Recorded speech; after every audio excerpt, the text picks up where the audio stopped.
नमस्ते साथियों। गांव सरकार की 44वीं कड़ी में हम आपसे बातचीत करेंगे और आज जो विषय है बातचीत करने का वह है प्रौढ़ शिक्षा और अनौपचारिक शिक्षा। मैं इसके बारे में बताऊंगा कि क्या प्रौढ़ शिक्षा है और क्या अनौपचारिक शिक्षा है ये। लेकिन इसके पहले ये बता दूं कि जो मैं बार बार बताता हूँ आपको कि संविधान के अनुच्छेद 11 में जो 29 विषय दिए गए हैं उन विषयों में ये 19वां विषय है। जो 29 विषय का अधिकार ग्राम पंचायतों को दिया गया है उसमें ये 19वां विषय है। तो अब इसको आप जान लीजिए कि ये विषय कितना महत्वपूर्ण है कि ये ग्राम पंचायतों को दिया गया है ताकि प्रौढ़ शिक्षा और अनौपचारिक शिक्षा के क्षेत्र में भी ग्राम पंचायतें अपने अधिकार का प्रयोग करते हुए सबको शिक्षित कर सकें, कोई भी गांव में अशिक्षित न रहने पाए। अब ये थोड़ा सा अंतर है, आप समझ लीजिए कि ये प्रौढ़ शिक्षा क्या है और अनौपचारिक शिक्षा क्या है। देखिए, प्रौढ़ शिक्षा वो है जिसमें कि जैसे बहुत सारे लोग जो समय में जब शिक्षा उनको ग्रहण करनी चाहिए तो किन्हीं कारणों से वो शिक्षा ग्रहण नहीं कर पाते।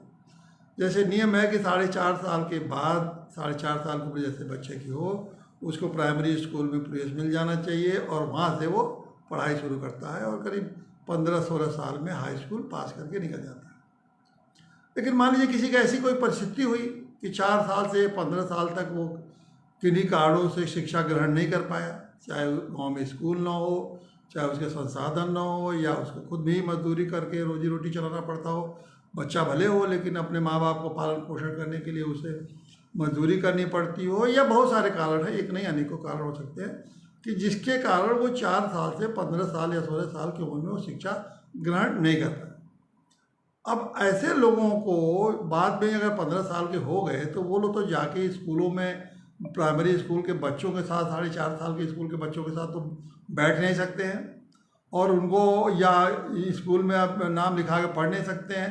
फिर वो उस उम्र में तो वो अपनी रोजी रोटी के लिए इतने व्यस्त जाते हैं कि उनके पास समय भी नहीं है कि स्कूली शिक्षा ग्रहण करें। तो ऐसे लोगों के लिए ये व्यवस्था ही बनाई गई है कि जो 15 साल से 35 साल के आयु के लोग हैं उनको प्रौढ़ बांध के उनको शिक्षित किया जाए। अब इनको कैसे शिक्षित किया जाए, क्या शिक्षित किया, ये महत्वपूर्ण बात है। इनको शिक्षित करने के लिए बिल्कुल वो जब स्कूल ही नहीं गए हैं तो न लिखना जानते हैं न पढ़ना जानते हैं, बिल्कुल जानते ही नहीं लिखना पढ़ना। तो उनको तो पहले लिखना पढ़ना सिखाने की ज़रूरत है कि कैसे वो लिखना पढ़ना जाने। तो ये जो लिखना पढ़ना ये बताने वाली जो शिक्षा है इसी को आप ये प्रौढ़ से 15 से 35 साल तक इसको आप कह सकते हैं कि ये प्रौढ़ शिक्षा है जिसे कि देश में देने की ज़रूरत है।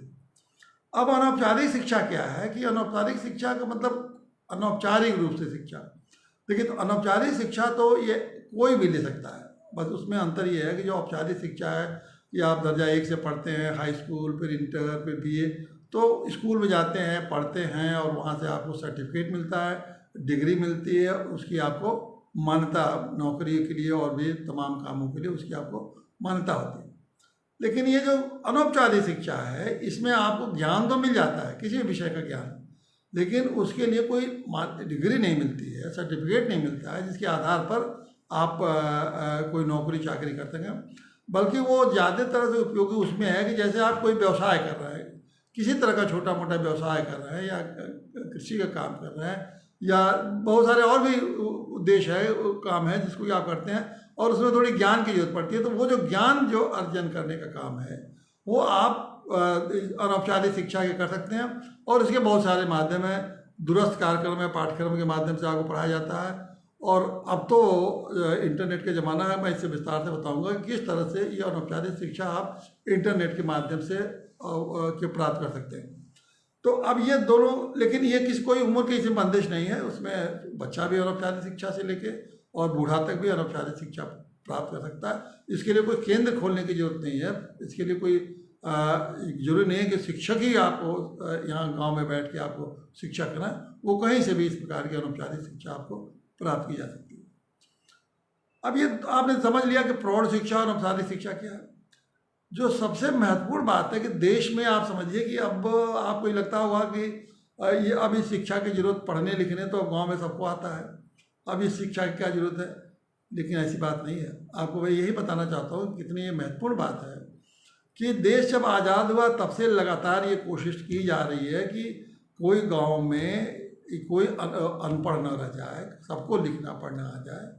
और लिखना पढ़ना आने का ही मतलब क्यों है, उसका इस महत्व को आप ये समझिए कि अगर आपको लिखना पढ़ना नहीं आता है तो इसका मतलब आप बहुत जीवन में पिछड़ जाते हैं। दो तरह से पिछड़ जाते हैं। एक तो लोकतंत्र है, और लोकतंत्र में आपको दिया गया, हर व्यक्ति को वोट का अधिकार दिया गया है। तो जब आप कुछ अधिकार का प्रयोग आप कभी ठीक ढंग से नहीं कर सकते हैं, वो हमेशा उस वोट का अधिकार वो सिखाएगा, कोई न कोई आपको कोई बहका देगा कि उनको वोट दीजिए, उनको दीजिए। तो ये सबसे बड़ी दिक्कत ये होती है कि जब आपके पास शिक्षा नहीं है तो आप अपने जो बहुमूल्य अधिकार है वोट का अधिकार, उसका आप सही ढंग से उपयोग नहीं करते। दूसरा, शिक्षा से आपको जो नुकसान होता है, अगर अशिक्षित हैं तो सरकार के तमाम योजनाएं, ये कल्याणकारी राज्य है। आप जानते हैं लोकतंत्र में कल्याणकारी राज्य है। एक तो आपको लोकतंत्र होने के नाते आपको अधिकार है वोट देने का, और सबको बराबर का वोट देने का अधिकार है। दूसरा, ये कल्याणकारी राज्य है। कल्याणकारी राज्य का मतलब होता है कि हर नागरिकों के लिए सरकार उनके जीवन यापन के लिए, रोजगार के लिए, आर्थिक स्थिति सुधार के लिए, उनके जीवन स्तर को आगे बढ़ाने के लिए, उनकी ज़रूरतों को पूरी करने के लिए तमाम योजनाएं सरकार चलाती रहती है। और सारी योजनाओं में की जानकारी आपको होनी चाहिए। सारी योजनाओं का लाभ कैसे मिल सकता है उसकी प्रक्रिया की जानकारी होना चाहिए। सारी योजनाओं में किस तरह से उसको आप कब और कैसे उसका लाभ उठा सकते हैं, ये सब जानकारी होनी चाहिए। लेकिन अगर आप अनपढ़ हैं, पढ़े लिखे नहीं हैं, तो इन चीज़ों को जानकारी आपको कभी हो ही नहीं सकती है। और इसलिए हमेशा के हमेशा जीवन भर अगर आप अशिक्षित हैं तो न अपने वोट के अधिकार का प्रयोग ठीक से कर सकते हैं, और न ही आप उन कल्याणकारी योजनाओं का जो कि आपके लिए बनी है, आपको ही लाभ देने के लिए बनी, उसका लाभ उठा सकते हैं। और जीवन भर आप उसके पिछड़े के पिछड़े रह जाते हैं। पीढ़ी दर पीढ़ी आपकी अज्ञानता के नाते आप अपने जीवन स्तर को ऊंचा नहीं कर पाते हैं, आगे नहीं बढ़ा पाते। तो ये आप देखिए कि किस तरह से अनपढ़ होने का नुकसान है। और देश में इसमें ग्रामीण क्षेत्र में अनपढ़ों की संख्या कितनी है जान लीजिए। इस समय जो ग्रामीण क्षेत्रों में 57% लोग आज भी अनपढ़ हैं। 57% लोग, आप समझिए आधी आबादी से भी ज़्यादा लोग अनपढ़ हैं। ये विश्वास होता नहीं है। ये 2011 के जो जनगणना हुई थी उसके डाटा के हिसाब से गांव में जो पुरुष हैं उसमें 57% लोग अनपढ़ हैं, और महिलाओं की संख्या तो 67% है। और इसमें भी अनुसूचित जाति और जनजाति के लोग सबसे ज़्यादा अशिक्षित हैं, चाहे वो पुरुष हों चाहे महिलाएं। तो अब ये स्थिति आप देखिए कि जहाँ आधे से ज़्यादा आबादी अनपढ़ और शिक्षित है, तो इसका मतलब है कि देश में आधे से ज़्यादा लोग अपने वोट के अधिकार का ठीक ढंग से प्रयोग नहीं करते हैं। और दूसरी बात कि यहाँ के आधे से ज़्यादा लोग अपने जो योजनाएं हैं उसका ठीक ढंग से लाभ नहीं उठा पाते, तो साफ हो गया। और इसी नाते आप देखिए कि अशिक्षा के नाते ये हालत ये है कि जो सरकारें बन रही हैं वो भी भ्रष्ट, बहुत से सरकारें भ्रष्ट सरकार बन रही हैं। जो नेता हैं उनको आप चुनते हैं वो भी भ्रष्ट हो जाते हैं, और आप उनका कुछ कर नहीं पाते हैं। आप उस समझ ही नहीं पाते हैं कि नेता सही है कि गलत है। तो छोटी छोटी बातों पर क्या करते हैं, क्षेत्र पर, जाति पर, धर्म पर, इन बातों को लेकर आप उसको वोट देते हैं। आप उन्हें उसकी क्षमता का आकलन करते हैं, न उसकी और अन्य बातों का ये देखते हैं कि वो इस लायक है भी नहीं कि वो आके हमारा प्रतिनिधि बन के हमारे क्षेत्र का विकास और हमारा विकास कर पाएगा कि नहीं, हमको योजनाओं का लाभ दिला पाएगा नहीं, ये सब आप नहीं देखते हैं। और उसने और जितने कम से कम सैकड़ों योजनाएं हैं। हम लोगों ने कुछ दिन पहले हम गांव-गांव जाके गांव गरीब चौपाल लगाया था, लगाया गया था हम लोगों ने। और जब उनसे पूछा गया था कि आप बताइए कि किन किन योजनाओं का लाभ आपको मिल रहा है और कितनी योजनाओं का लाभ मिल रहा है, तो मुश्किल से लोगों ने बताया था कि किसी को 4-5 योजना का मालूम है, किसी को 2-4 योजनाओं का मालूम है। जबकि सच्चाई ये है कि गाँव में इस समय देश में कम से कम लगभग समझ लीजिए कि 80-85 योजनाएं हैं जो कि देश लोगों के, कुछ उसमें राज्य की भी हैं, कुछ केंद्र की। 15-16-17 तो केंद्र सरकार की योजनाएं हैं, बाकी हर राज्यों की होती है। उत्तर प्रदेश की करीब 50-60 योजनाएं तो उत्तर प्रदेश सरकार चलाती है लोक कल्याण के लिए, लेकिन किसी को पता नहीं है और ना उनके बारे में वो जानकारी करने की कोशिश भी करते हैं। क्यों? क्योंकि उनको ज्ञान ही नहीं हो। जाएंगे तो कहाँ पम्फलेट मिलेगा, पम्फलेट पढ़ नहीं सकते हैं, कोई जो बात बताएगा उसको समझ नहीं सकते हैं। और इसके अलावा इसके साथ साथ एक प्रक्रिया है सारी योजनाओं का लाभ लेने के लिए। कैसे फार्म भरेंगे, फार्म में क्या क्या कागज़ों की जरूरत पड़ेगी, फिर कैसे फार्म को ले जाके वहाँ जमा करेंगे, बैंक में कैसे जाएंगे, बैंकों से ऋण कैसे लेंगे, कितनी गारंटी देना पड़ेगा, कितना हमको ब्याज देना पड़ेगा, कितना ब्याज हमको सब्सिडी कितना मिलेगी, ये सारी की सारी चीज़ों की जानकारी बिल्कुल नहीं होती। तो देखिए मतलब क्या मतलब आधी आबादी देश की इतने बड़े लाभ से किस तरह से वंचित रह जाती है, वो रह जाती होगी, निश्चित रूप से रह जाती होगी, इससे आप अंदाज़ा लगा दीजिए। और जब आबादी इसे वंचित रह जाती है तो इसका मतलब निश्चित रूप से वो लोग फ़ायदा उठाते हैं जो लोग इन योजनाओं से जो कि तेज तरार होते हैं, चालू टाइप होते हैं। और वो बहुत बार तो ये होता है कि गांव के लोगों के नाम पर उनको झूठा फंसा के उनको बताते हैं कि तुमको ये लाभ दिला देंगे, उनके नाम दिला देंगे, और बहुत उनको बेवकूफ़ बना के उनके गंवारपन का चाहे अज्ञानता का लाभ उठा के उस योजनाओं से वो लाभ लेते हैं और बाद में गांव वालों को फंसा देते हैं। तमाम मैं जानता हूं कि तमाम गांव के लोग झूठ मूठ का इन फ्रॉडियर्स के चक्कर में पड़ के फंस जाते हैं और बाद में उनका खेत बिक जाता है, कर्जा हो जाता है, और जबकि उस योजना का उनको कोई लाभ नहीं मिल जाता है और जेल भी जाना पड़ता है। तो ये स्थिति है गाँव में प्रौढ़ शिक्षा का। और अनौपचारिक शिक्षा तो गांव में आप देखिए कोई लेता नहीं है, ऐसा तो किसी की रुचि नहीं है। अब जो सबसे बड़ी दिक्कत है प्रौढ़ शिक्षा के लिए वो ये है कि प्रौढ़ शिक्षा में हर जगह आपको भरोसा नहीं होगा, आपको विश्वास आप नहीं करेंगे कि तमाम गवर्नमेंट की योजनाएं हैं और हर गांव में प्रौढ़ शिक्षा केंद्र खोलने की भी योजना है। अब मैं तो नहीं समझता कि किसी गांव में प्रौढ़ शिक्षा केंद्र खुला हो और वहाँ प्रौढ़ शिक्षा केंद्र में लोग जाते हों और जाके उस केंद्र में बैठ के रोज़ पढ़ते हों। किसी ज़माने में हम कभी कभी हुआ होगा, लेकिन आज तो कहीं नहीं चल रहा है। और इसी संदर्भ में आप एक बात बताऊं कि ये इसलिए प्रौढ़ शिक्षा का जगह जगह पहले केंद्र चलाया गया था और बाद में कैसे बंद हो गया, कैसे उसका आगे नहीं बढ़ा, अब उसका कारण नहीं जानते हैं, लेकिन अब कहीं दिखता नहीं। उसका ये कारण था कि आप कुछ फिल्में आपने देखी होगी और उन फिल्मों में दिखाया जाता था कि किस तरह से गांव में चिट्ठी न कोई पढ़ना जानता था न चिट्ठी लिखना जानता था। तो हर गांव में एक दो लोग ऐसे भी होते थे जो कि यही काम करते थे कि चिट्ठी को पढ़ना और चिट्ठी को लिखना, वो यही काम करते थे। और उसको गांव वाले उनको उस ज़माने में 1 आना 2 आना पैसा होता था उनको देते थे। वो उनका एक तरह से चिट्ठी लिखना और पढ़ना उनका व्यवसाय हो गया था। लेकिन अब खैर वो बात नहीं है। अब हर गांव में काफ़ी 50% जैसे मैंने बताया कि 50% से ज़्यादा शिक्षित होगा। उस समय तो 50% क्या पूरे गांव में 2 और 3 आदमी शायद ही शिक्षित थे, लेकिन अब काफ़ी शिक्षण हो गया। लेकिन हमारा ये कहना है कि शिक्षण काफ़ी नहीं होना चाहिए, हर व्यक्ति को शिक्षित होना चाहिए। आज भारत में सिर्फ केरल और मिजोरम 2 राज्य हैं जहाँ की 95% शिक्षा है। बाकी सभी राज्य कभी किसी के यहाँ 60% है, कहीं 70% है, कहीं 80% है, यही राज्यों का, जिसमें शहर और गांव दोनों मिला के। लेकिन देहातों में तो बहुत कम है, देहातों में तो 60% से ज़्यादा कहीं नहीं है पुरुषों का और करीब 65-70% जो है महिलाओं का। अभी भी अशिक्षित लोग हैं, 60% पुरुष और 60-70% महिलाएँ। तो ये जो शिक्षा का जो व्यवस्था प्रौढ़ शिक्षा का किया गया था, उसका एक और कारण फेल होने का कि जो प्रौढ़ केंद्र थे तो क्यों आएगा आदमी शिक्षा लेने के लिए। गांव में लोगों के पास काम है, आप दिन भर काम करता है, शाम को व्यवस्था करते थे कि आप प्रौढ़ केंद्र पर आइए, और जो स्कूल होते थे उन्हीं को प्रौढ़ केंद्र बना देते थे। अब उसमें न स्कूलों में पहले कैसे स्कूल होते थे, कैसी व्यवस्था होती थी, न कहीं लाइट रहता था, न कहीं पंखे होते थे, न कोई बैठने की जगह होती थी। बस बुला प्रौढ़ शिक्षा केंद्र खुल गया, नाम के लिए बुलाने लगे और फिर लोगों ने रुचि ज़्यादा बंद कर दिया, इसलिए धीरे धीरे प्रौढ़ शिक्षा केंद्र खत्म हो।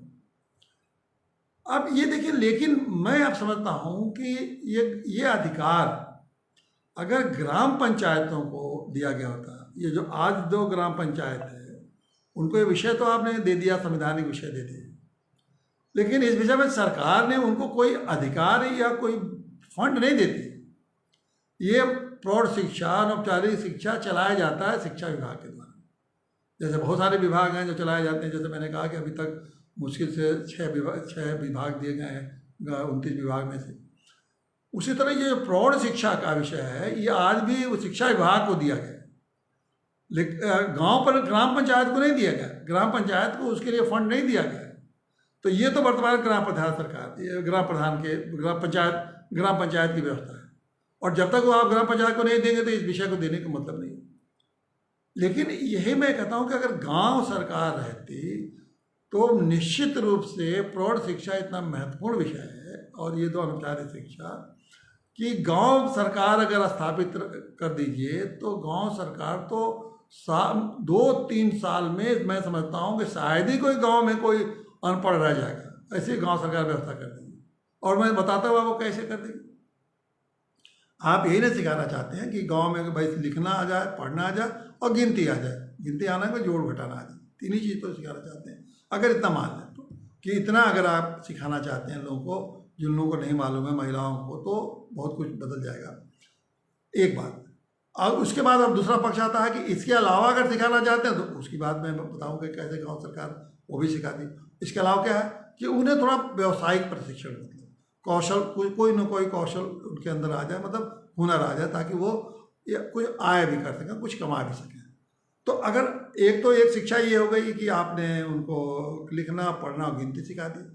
दूसरा उसी के साथ ये प्रौढ़ शिक्षा में ये भी है कि उनको थोड़ी कुशलता आ जाए, ताकि हुनर आ जाए, जिसके माध्यम से वो लोग थोड़ा सा अपने आय करने का कुछ स्रोत कर लें। बहुत से काम गाँव में होते हैं जो उनको सीख नहीं पाते हैं, इसलिए वो कर नहीं पाते हैं, इसलिए उनकी क्षमता है कमाने के लिए, कुछ कमा नहीं पाते। अब गांव सरकार रहती है तो जैसे मैंने पहले ही आपको बताया कि गांव सरकार की तमाम कमेटियां हैं। अभी 29 विभागों को मैंने कहा कि तमाम 29 विभाग के 29 जो विषय है उनके 29 विभाग हैं। अगर 29 विभाग में ये अगर आपका विभाग बनता, प्रौढ़ शिक्षा और ये अनौपचारिक शिक्षा, तो गांव के लोग क्या करते? गांव में अब 50% तो मानते हैं आपके शिक्षित हो गए हैं। तो अब गांव में अगर उस विभाग में प्रौढ़ शिक्षा में 5-6 आदमी को आप उनकी नियुक्ति कर देते, और जो मैंने कहा है कि 2000 से लेकर 3000 प्रति माह उनको वेतन आप देना पड़ेगा अपने विभाग के, यार जो उसमें लगे हैं लोग, और वो बाकी वो अपना काम भी करते रहेंगे। तो ये लोग अगर 5-6 लोगों को भी मांग लीजिए, और उनकी ये जिम्मेदारी होती है कि आप एक वार्ड जो गाँव में है उन गाँव के वार्ड में देखिए कि कौन अशिक्षित है और कौन अशिक्षित, मतलब अशिक्षित का मतलब अनपढ़ है, अशिक्षित का मतलब अनपढ़, मैंने कहा कौन अनपढ़ है। अब उनके अनपढ़ में आपको प्रौढ़ केंद्र खोलने की जरूरत नहीं है। अभी आप प्रौढ़ शिक्षा केंद्र खोलते हैं, उसमें लिए कौन खोलेगा, कौन बैठेगा, कहाँ बैठने दिया, कहाँ बिजली के पानी की तरह। अब वार्ड में मान लीजिए गाँव में अगर 11 वार्ड हैं और हमारे पास 6, हमारे प्रौढ़ शिक्षा विभाग में हमने 6 आदमी को रखा है, तो सबको हम जिम्मेदारी दे देते। वो गांव सरकार पे जिम्मेदारी दी जा सकती थी कि आप 2 वार्ड की जिम्मेदारी लीजिए, आप 2 वार्ड की जिम्मेदारी लीजिए, आप 2 वार्ड की जिम्मेदारी, और देखिए कि उसमें कितने लोग अशिक्षित। फिर आप दिन निश्चित कर लीजिए कि किस दिन में हमें 7 दिन होते हैं, हफ्ते में 2 दिन या 3 दिन आप उनके घर पे जाके और 2 घंटा, 1 घंटा, 3 घंटा समय देके, अगर 3 घंटा अगर आपने समय दिया या 4 घंटा, तो 4 घरों में आप जाके आप उनको 4 घरों में आप जाके शिक्षित कर सकते हैं। तो इस तरह से अगर आप एक बनाएंगे, किसी मोहल्ले में हो सकता है वार्ड में एक भी अशिक्षित ना हो, तो उस वार्ड के लोगों को दूसरे वार्ड की जिम्मेदारी दी जा सकती है। तो गांव में, पूरे गांव में एक डाटा तैयार कर लेंगे, पता कर लेंगे कितने अनपढ़ है, कितने लोगों को अनपढ़ से पढ़ बनाना है, और उनको पढ़ने के लिए, गिनती के लिए और उसके सिखाना है। इसके अलावा आप तो खुद करेंगे जो विभाग के लोग होंगे। इसके अतिरिक्त आप गांव में बहुत सारे लोग हैं, वो बहुत सारे नौजवान हैं, बहुत सारी महिलाएं हैं, बहुत से और लोग हैं जो कि स्वेच्छा से ये चाहते हैं कि लोगों को पढ़ाने लिखाने का हम काम करें। तो उनसे भी अनुरोध करके आप कहते हैं कि भाई ये लोग अनपढ़ हैं, इनको थोड़ा सा आप सिखा दीजिए ताकि ये लोग भी साक्षर हो जाए और अपना काम जानने लगे, अपनी चीज़ों को समझने लगे।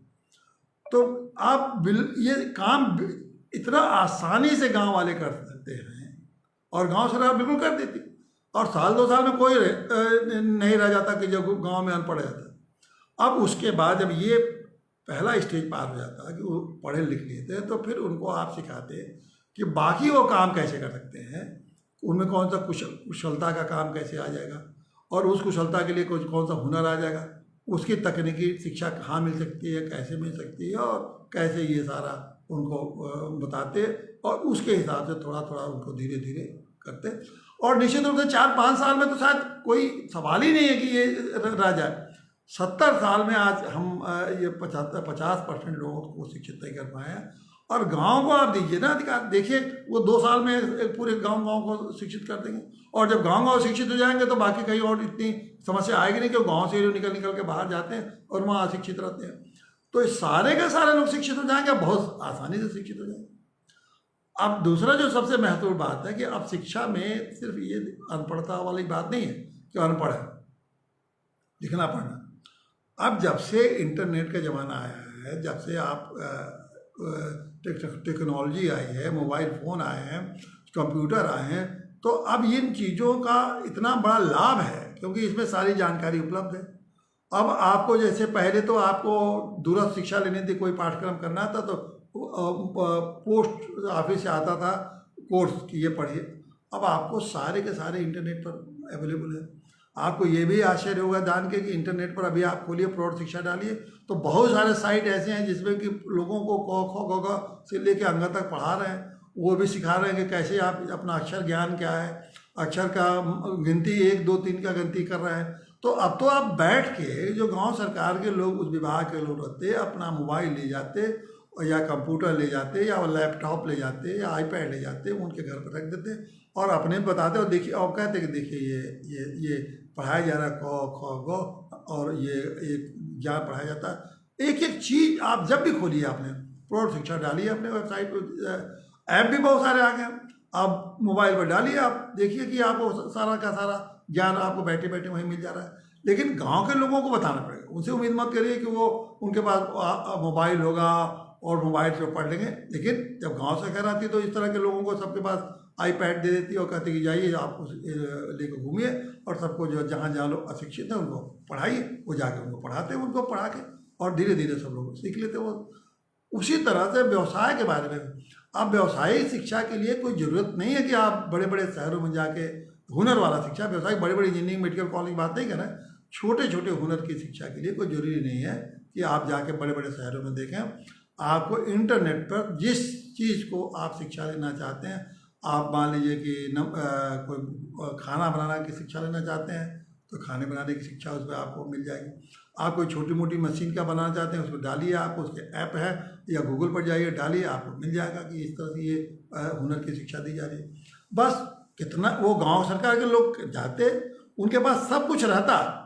पहले जैसा नहीं है कि हमें किताब मंगवाना पड़ेगा, सरकार के पास बजट आएगा, बजट से किताब खरीदेंगे, पेन खरीदेंगे, कुर्सी खरीदेंगे, मेज करेंगे। अब तो आप अपना मोबाइल आईपैड जो भी ले जाके उनके घर पहुंचते वहीं आप खोल देते हो। और अब चूंकि वाईफाई हर जगह गाँव में पहुंच रहा है, इंटरनेट वाईफाई की सुविधा हो रही, इसलिए ये आसान हो गया। अगर वाईफाई की सुविधा गांव में नहीं पहुंचती और इंटरनेट की सुविधा नहीं रहती तो ये बात अब जो कह रहा है वो संभव नहीं होता।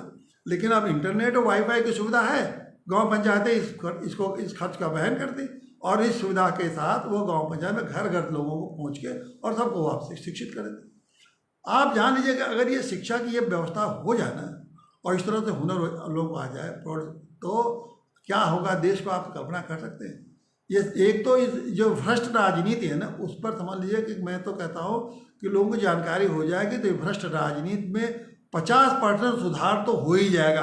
क्योंकि जो ये लोग भ्रष्टाचार करके और वोट ले लेते हैं जात के नाम पर, संप्रदाय के नाम पर, जो मैंने कहा, या इधर शराब पिलाकर पैसा देकर, तो ये जब लोगों को समझ में आएगा कि ये नेता तो जो हमें ज्ञान चाहिए वो कभी बताते नहीं, जो योजनाएं हैं उसको हमको पहुंचाते नहीं, जो हमारे लिए चीज़ें हैं हमारे पास आती नहीं, और ये इतनी योजनाएं हैं ये सब बताया जा रहा है कि देखिए सरकार ने इतनी योजनाएं दे रही है और ये नेता कभी हमको देने नहीं देते हैं और हमसे वोट मांगते हैं। तो सवाल करते हैं कि भाई तुम नेता 5 साल रहे हो, हमको 50-100 योजनाएं हमारे गाँव में चल रही है, तुमने तो इस गाँव में एक भी योजना नहीं लागू कराई और हमसे वोट मांग रहे हो। तो बिरादरी के नाते वोट दे दो, एक योजना का लाभ तुमने हमको दिलाया नहीं और जात के नाम पर हमसे खड़े होकर आके वोट लाए। शर्म नहीं आ रही तुमको? अब जात लेके क्या करेंगे? हमारी ज़िंदगी नरक बन रही है और तुम जात मचाए हो कि हम तुम्हारे जात के, हमको वोट दे दो। जाति एकता जिंदाबाद, जात सम्मान जिंदाबाद। यहाँ खाने में हम मर रहे हैं, गरीबी में जी रहे हैं, लड़के हमारे पढ़ नहीं रहे हैं, दवाई मिल नहीं रही है, हमारी बूढ़ी माँ को पेंशन नहीं मिल रहा है, बाप बेचारा फाली से मर गया है, उसकी दवा नहीं हो रही है, और यहाँ आके जाति एकता और जाति स्वाभिमान की बात कर रहे हैं। ये बातें होती और ये नेताओं की ऐसी की तैसी हो जाती, ये गांव में घुसते नहीं, समझ लीजिए। और तब लोग कहते हैं कि भाई आप, गांव के लोग वही सवाल पूछते हैं कि भाई आपको मैं वोट तब दूंगा जब हमारी, आप किन किन बताइए, आप किन किन योजनाओं का लाभ जो हमें नहीं मिला उसको कितने दिन में दिलाएंगे। तो ये सारी बातें उठती रहती हैं। और बैंक में चाहे किसी दफ्तर में जाते तो उनको बेवकूफ़ नहीं बनाते लोग, कोई बैंक वाला कहेगा यहाँ दस्तखत करिए, वो बेवकूफ़ नहीं बनाते लोग। तो ये जो सारी चीज़ें अगर ये होती, मैं आप कह रहा हूँ, तो ये ग्रामीण क्षेत्रों में ये सुविधाएं आपको, सारी की सारी सुविधाओं का आप लाभ उठा सकते थे। ये गांव सरकार का मैं आपको एक फ़ायदा, किस तरह से प्रौढ़ शिक्षा और ये औपचारिक शिक्षा होती। तो ये गांव सरकार को आप समझ लीजिए। मैं समझता हूँ कि अभी थोड़ा सा बिजली चली गई है, इसलिए मैं इसको आज इसे समाप्त कर रहा हूँ। और लेकिन अब कोई कुछ कहने को नहीं रह गया, मैं बता दिया कि किस तरह से गांव सरकार इस काम को, अपने इस दायित्व को किस तरह से निर्वाह करती और किस तरह से गांव को, एक एक गांव में किसी को अशिक्षित रहने नहीं देती। तो इसलिए साथियों, मैं बार बार कहता हूं कि गांव सरकार के लिए आप जो भी, जितना जल्दी आप कोशिश करेंगे, प्रयत्न करेंगे, आप लोगों का तैयार करेंगे, उतनी जल्दी गांव सरकार बनेगी। और गांव सरकार बनेगी तो ये सारी जो छोटी छोटी समस्याओं को के समाधान में कोई दिक्कत ही नहीं होगी। ये समझ लीजिए, कोई दिक्कत नहीं होगी। क्या है, हम तो ही कहते हैं कि 2 साल में आपको पूरे गांव के, मैं गारंटी लेता हूं कि 2 साल में सारा गांव शिक्षित हो जाएगा। तो इन शब्दों के साथ आप लोग को बहुत बहुत धन्यवाद साथी।